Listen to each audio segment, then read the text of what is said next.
People who recovered from COVID-19, what was it like? I was sick back in March. I did not get the full list of symptoms, no cough, low-grade fever, but each symptom seemed to appear on a different day. My wife was also sick, although less severe symptoms.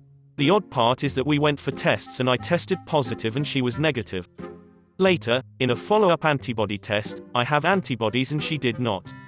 It took about 4 weeks for the symptoms to subside. I am a 33-year-old male doctor in Ireland. I was fairly overweight and had low T symptoms prior to this and had been on the keto diet and exercise. I had prior to this lost weight intentionally. The hospital I worked in had a poor response to the pandemic with inadequate and improper PPEs. This led to a huge number of medical personnel and their families getting COVID-19. Believe me, we were pissed at the administration of the hospital. I developed symptoms rather innocuously with a dry cough. The next day my wife also had the same symptoms. I got tested a few days afterwards and we both were positive. We were contacted by occupational health and surprisingly were told to isolate from each other, the reason being is that we may have different strains of the virus. So I was in one room of my house and my wife in another. We were both told to come to the hospital immediately if we had shortness of breath or worsening of symptoms. Twice in the space of 5 days I had trouble catching my breath at rest. The thing about the virus is that the breathlessness feels like you sprinted till exhaustion and are catching your breath. But you can't really. I felt this after a few steps and it is truly terrifying. Despite being a doctor and handling shortness of breath regularly, nothing prepares you for actually feeling it. Both times I immediately told my wife that I'm going to the hospital possibly for some oxygen and nebulizers. Thankfully with normal pulse oximetry readings and chest auscultations I didn't need either. But I had X-ray changes showing pneumonia in my right lung and was told to take antibiotics, at that time hydroxychloroquine and azithromycin for 5 days. I only took azithromycin as being a doctor I was concerned with potential side effects of the hydroxychloroquine. One thing that scared me a lot was talk of the death rates. Even though I am a doctor and the death rate compared to number of people infected was low, I still would think, what if? TBH, when I was on my way to the emergency both times with shortness of breath I was fearing it getting worse and thought I could have died. Even afterwards I was frightened of getting worse a third time. I rested a lot, drank plenty of water and avoided fizzy drinks. I stopped the keto diet and focused on eating whatever I could to get energy, but I had a loss of appetite and the famous taste and smell loss. It is a strange side effect, it starts gradually and lasted for about 4 days before it gradually and completely resolved. You all would be surprised at the texture of many foods, some foods being sticky, sandy or coat the roof of your mouth quality. I couldn't believe how bad pizza and chicken tenders could be with this. Throughout my infection I had a fever in excess of 37.5 C, 99.5 F, for 12 to 13 days. It is so draining along with the cough. Initially it was dry, but as I was recovering I would cough up flecks of pinkish-purplish stuff in off-white sputum. The cough itself lasted for 5 weeks and shortness of breath a week or so longer. But me and my wife thankfully are better, healthier and fully recovered. I haven't really noted any loss of stamina or weakness. About my wife having COVID, she had mild symptoms in comparison to me and recovered quicker. Nonetheless I was more concerned about her condition and would auscultate her. I didn't listen to the occupational health about total isolation. I wore a mask at intervals. The isolation from each other IMO was unnecessary and added to our stress. I also was angry at the hospital I worked at for what had happened and how 70 of my colleagues were affected, yes 70 staff members. The healthy staff members were severely overworked and at their breaking point. The worst part was that our administration started to call some of us back after a week of symptom onset. They didn't care at all, they just wanted the institute to run, even if it killed us. I thank God nobody out of us died. Naturally the ill will amongst us all remained, and in a few months, en masse, 24 doctors from the Department of Medicine gave notices. They could only replace half of the number, quite frankly they deserved it. To everyone who reads this, please, for all the good in this world, for the love of God, please follow SOPs. Wear masks, avoid old and ill people. Everything Fauci says is good and should be followed. Change the channel anytime Trump speaks. It is not like the flu or cold, it is worse and debilitating. Please keep yourself and others safe. Started off with a cough and then progressed to fatigue, chills, dizziness, and a mess of other symptoms I can't even remember. I never had a fever nor did I lose my sense of smell, taste. The thing that was the hardest to deal with was the fatigue. I would debate drinking water because that meant I would have to walk to the bathroom. I have a bathroom connected to my bedroom. It took about 2 weeks to recover, although my cough hasn't gone away. Overall, it was awful. I'm terrified of getting sick again. Had a fever for a day. Sore throat, nausea, headache for the next 2 days, then it went away. Pretty uneventful, and was able to do everything as normal besides the day with the fever. Still have loss of smell, but not sure when that started. I had it in early April, probably from working at a quarantine facility where we didn't have enough PPE. Loss of smell was my only symptom for a few days. Then mild productive cough. Then fatigue, body aches, and trouble breathing.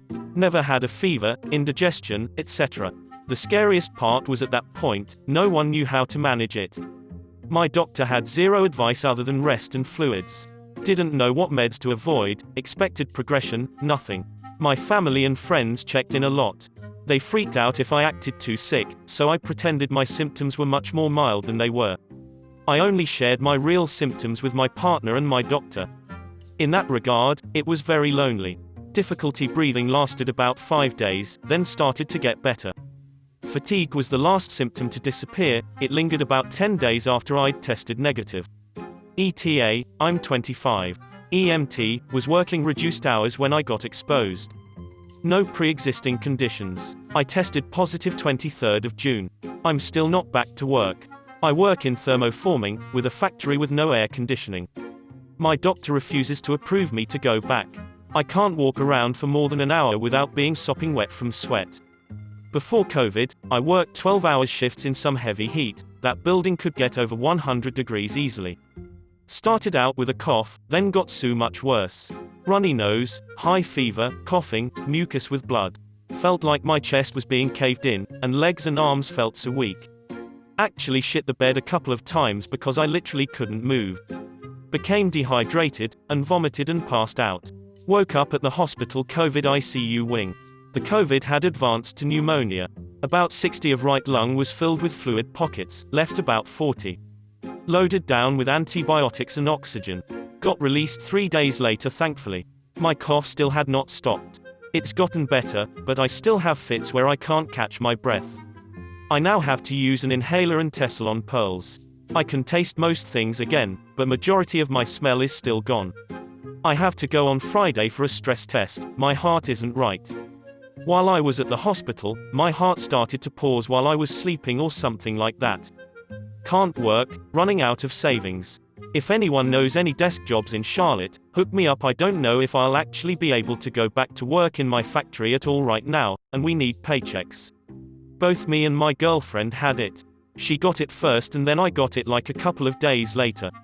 It started with the throat not feeling right. And eventually I got a relatively mild fever. The worst part was probably the feeling that you're breathing, but your body is only getting like 70 of the oxygen it needs. It's not that I can't breathe, it's just that it doesn't satisfy my body, if that makes sense. I got all better approximately a little more than a week later. Then when I went back to work and was picking up a box of bananas to move them, my body reacted to it like I had been running on the tracks for an hour. I was beat after like one box. I move another, and I'm so tired I wanna lie down. I told my boss I couldn't work because my body was exhausted when doing any physical work. 2 weeks after that day and I was all better. But something is different. I don't know if it's that my antihistamines are less effective or what it is, but sometimes it feels like I have something in my airways that needs to be cleaned or something. Like I want to cough it out cause it's blocking the pipes, but it's so far down, coughing doesn't help.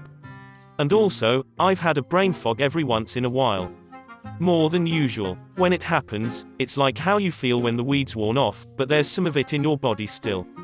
That kind of fog. I have it right now. I think around day 5 or so. Coughing feels like sandpaper in my throat, and I'm coughing up mucus. I have to shit about once an hour, even if I can't, it's just the feeling of needing to. My fever is on off, and going upstairs to my apartment makes me dizzy and short of breath. I can taste, but in a weird way, I had wings and my mouth burned from the spices, but I didn't taste the spice. And my smell is degrading slowly. 35 male. Woke up one morning in mid-March with chills and sweating. Assumed it was a fever, but didn't have a thermometer, so I ordered one online. Over the course of that first day started to develop a bit of a cough. During the week I was waiting for the thermometer to arrive. I had a persistent cough and assumed fever, which I attempted to control with ibuprofen and acetaminophen, little to no appetite and no energy. Thermometer arrived, took temp 100.4 F. That same day I noticed I had lost my sense of smell and taste. My fever never went under 100 degrees for the next week, even with medicine, and the cough went from a light, clearing your throat kind of thing to a trying to exorcise a demon from the pit of your stomach kind of thing. Never had trouble breathing though, thank God. In all, it was 14 days from first waking up with a fever to when I finally woke up with a normal temperature. The cough subsided around the same time, and I got my sense of smell back pretty rapidly thereafter. Never got tested, because at the time the CDC recommendation was to deal with symptoms at home if you could, rather than exposing medical professionals to the virus, and back then there weren't really testing sites. I'd have had to go into a hospital. In all, it was the sickest I've ever been in my life, but I know how fortunate I am that it wasn't any worse. Got tested only because in March upon arriving home from school 10 of my 12 roommates tested positive. I was positive but didn't even know I had it. I had some weird red bumps, dots on my toes that later became a known symptom, but at the time I had no idea it was a result of COVID. Also lost my sense of taste, but again did not know that was a symptom until after I had already recovered. I am 22 and know a lot of people my age who have tested positive, or after the fact positive on the antibody test, and my experience is pretty similar with all of theirs as well. It'll be 6 months next week since I got it.